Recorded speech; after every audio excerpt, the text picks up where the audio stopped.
Data resulting from hydraulic measurement is essential for the daily operation and energy optimization of a pumping facility. To begin with, we will look at the need to measure hydraulic parameters during pumping operations. We will then discover the various equipment used for flow and volume measurement. And lastly, we will look at the equipment used for pressure measurement at the level of pump, suction, and discharge. The daily management of a pumping facility is namely based on the operational monitoring of several hydraulic and electrical parameters linked to site performance. Now, this monitoring requires precise measuring instruments which can either equip the entire pumping facility or equip every pump individually. Measurements enable the facility's performance to be assessed and monitored over time in order to determine whether the site is operating normally or in degraded state. When we observe that the site is operating in degraded state, we can use measurements to define and put in place solutions to improve the hydraulic and energy performance of pumping. So let's now look at flow measurement.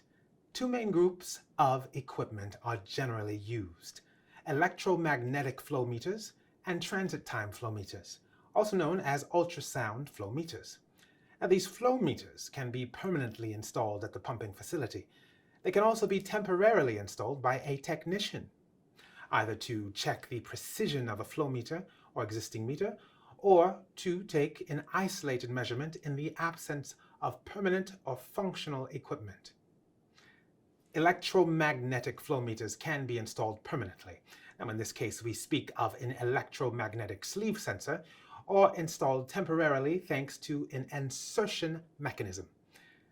The flow meter generates a magnetic field on the entire flow section thanks to two electrodes.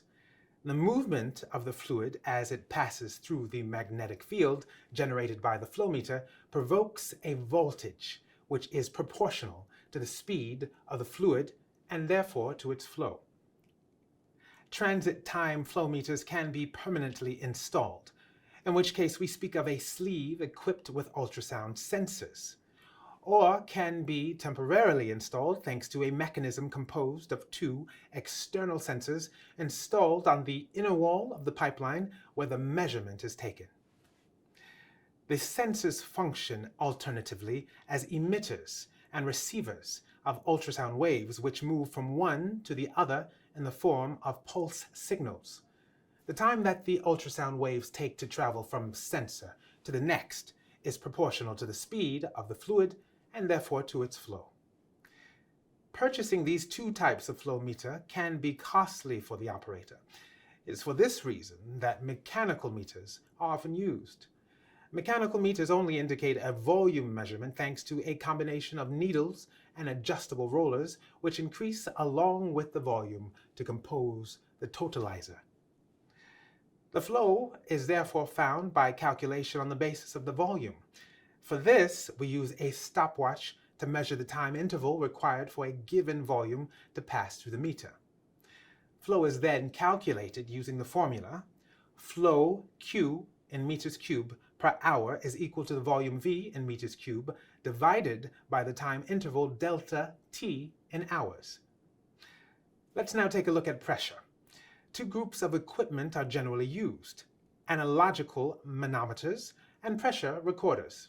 Graduated analog manometers are not expensive and are used to measure pressure at the level of pump, suction, and discharge.